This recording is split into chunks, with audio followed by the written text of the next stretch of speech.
4 नर आणि 4 मादी अशा 8 उंदरांना एक नवीन समाज तयार करण्यासाठी एका परफेक्ट वस्तीत ठेवण्यात आलं. त्या वस्तीत भरपूर अन्न व पाण्याची सोय होती. तिथे कसलाही आजार होणार नाही आणि कोणी शिकारीही येणार नाही याची संपूर्ण काळजी घेतलेली होती. त्या उंदरांच्या वस्तीस कोणताही धोका नव्हता. ते जणू उंदरांचं स्वर्ग होतं. तरी सुद्धा 5 वर्षानंतर त्यांच्या परफेक्ट वस्तीमधील सर्व उंदीर हळूहळू मरण पावले आणि ती वस्ती नष्ट झाली. ही काल्पनिक गोष्ट नाही, तर हा मानवी इतिहासातील एखाद्या समाजावर केला गेलेला आजवरचा सर्वात विचलित करणारा प्रयोग आहे, ज्याचं नाव आहे युनिव्हर्स 25. 1968 मध्ये जॉन कॅल्होन नावाच्या एका अमेरिकन शास्त्रज्ञाने उंदरांसाठी एक परफेक्ट जागा तयार केली, ज्याला त्याने उंदरांचे स्वर्ग असे नाव दिले. तिथे उंदरांना झोपण्यासाठी मऊ गाद्या होत्या, तापमान अगदी पोषक ठेवलं होतं आणि ती जागा दररोज स्वच्छ केली जायची. या जागेत सोडलेले 8 उंदीर हे नॅशनल इन्स्टिट्यूट ऑफ हेल्थ मधील सर्वात निरोगी उंदीर होते. कॅल्होन हे प्राण्यांच्या वर्तनाबाबत अभ्यास करणारे शास्त्रज्ञ होते. जेव्हा एखाद्या प्राणी समाजात काहीही कठीण म्हणजे चॅलेंजिंग राहत नाही, तेव्हा त्या समाजाचे काय होते याच्या अभ्यासात त्यांनी आपली संपूर्ण कारकीर्द घालवली. युनिव्हर्स 25 या प्रयोगापर्यंत पोहोचण्यापूर्वी 2 दशकापासून त्यांनी 24 वेगवेगळे प्रयोग केले होते. या प्रत्येक प्रयोगामध्ये उंदराच्या लोकसंख्येचा स्फोट व्हायचा, हिंसाचार वाढायचा, प्रजननाची प्रक्रिया विकृत आणि अतिसक्रिय रूप घ्यायची आणि नंतर सर्व काही उदासीनतेत कोसळायचं आणि ती वसाहत नष्ट व्हायची. 24 वेगवेगळे पॅटर्न तपासून झाल्यावर हा शेवटचा 25वा प्रयोग परिपूर्ण असणार होता. कॅल्होन यांनी हा 25वा प्रयोग एका रिसर्च लॅबमध्ये उभारला. येथे उंदरांसाठी भिंतीवर एकावर एक अशा खोल्या केल्या होत्या, जिथे जमिनीपासून छतापर्यंत जाणाऱ्या जाळीच्या बोगद्यांद्वारे पोहोचता येत होते. या जागेत सुमारे 3800 उंदीर आरामात राहू शकत होते. पहिल्या दिवशी त्याने त्याचे 8 संस्थापक उंदीर आत सोडले. पहिल्या 104 दिवसांपर्यंत जवळजवळ काहीच झालं नाही. उंदरांनी शोध घेतला, तिथला भूगोल समजून घेतला आणि आपल्या आपल्या जागा निश्चित केल्या. मग पहिल्या पिलाचा जन्म झाला आणि 55 दिवसात त्यांची लोकसंख्या दुप्पट झाली. 315व्या दिवसापर्यंत तिथे 600हून अधिक उंदीर राहत होते. ते रॅम्पवर एकमेकांच्या अंगावर चढायचे, ढिगाऱ्यावर झोपायचे आणि तिथल्या खोल्यांमध्ये सर्वात वरच्या भागात घरट्यांच्या जागेसाठी धक्काबुक्की करायचे. हाच तो क्षण होता जेव्हा सर्व काही विस्कळीत होऊ लागले.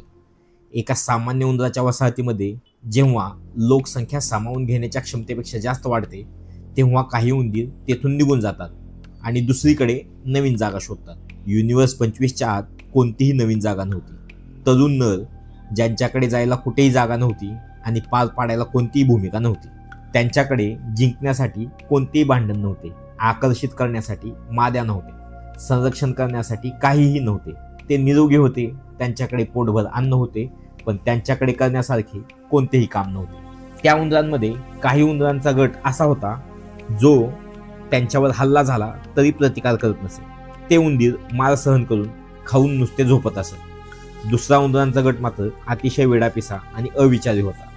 हे उंदीर वस्तीमध्ये गोंधळ घालत फिरत असत व इतर उंदरांवर विनाकारण हल्ला करत. सर्वात धक्कादायक म्हणजे वस्तीच्या सर्वात वाईट भागांमध्ये असे वर्तन दिसू लागले जे कोणत्याही कार्यक्षम उंदराच्या समाजाने कधीही केले नव्हते. या वस्तीतील माद्यांनी स्वतःहून या समाज व्यवस्थेतून स्वतःला अलिप्त केले. ज्या माद्यांना सामाजिक व्यवस्थेत जागा मिळाली नाही, त्या सर्वात अलिप्त असलेल्या जागेमध्ये गेल्या आणि एकट्या राहू लागल्या. त्यांनी नरांशी संपर्क साधणे व प्रजनन थांबवले. कॅल्होनच्या लक्षात असेही आले की या वस्तीत सगळीकडे अन्न समान प्रमाणात उपलब्ध होते. तरीही उंदरांनी काही विशिष्ट ठिकाणीच गर्दी करण्यास सुरुवात केली. ते एकटे राहत नसत. एखादी जागा कितीही चांगली असली पण त्या जागी गर्दी नसेल तर त्या जागी कोणताच उंदीर राहत नसे. काही मोजक्याच ठिकाणांवर गर्दी अधिकाधिक होत गेली तर उरलेली वस्ती जवळजवळ रिकामीच राहील. ज्या माता अजूनही पिल्लांना वाढवण्याचा प्रयत्न करत होत्या त्या खूपच भयंकर मार्गाने अपयशी होऊ लागल्या. नरांनी आपल्या कुटुंबाचे संरक्षण करणे थांबवले. मातांनी आपली पिल्ले उघड्यावर सोडून दिली आणि सर्वात वाईट टप्प्यात माता स्वतःच पिल्लांना खाऊ लागली. वसाहतींच्या काही भागांमध्ये सर्वच नवजात उंदरांचा मृत्यू होऊ लागला. जे पिल्ले जिवंत राहिले त्यांना अशा मातांनी वाढवले ज्यांना ते जगले की मेले याची पर्वा नव्हती. या ठिकाणी एक कार्यरत जीवन कसे असते याची कोणतीही उदाहरणं त्यांच्याकडे नव्हती. आणि जेव्हा ते मोठे झाले तेव्हा त्यांनी असे वर्तन केले जे कॅल्होनने पूर्वी कधीही पाहिले नव्हते. या पिढीतील नरांनी कधीही भांडण केले नाही. त्यांनी कधीही मिळण्याचा प्रयत्न केला नाही. त्यांनी कोणत्याही सामाजिक कार्यात अजिबात भाग घेतला नाही. ते वसाहतीतून अशा प्रकारे फिरत होते जणू काही त्यात दुसरा कोणताच उंदीर अस्तित्वात नाही. कॅल्होनने त्यांना द ब्युटिफुल वन्स म्हणजेच सुंदर उंदीर असे नाव दिले.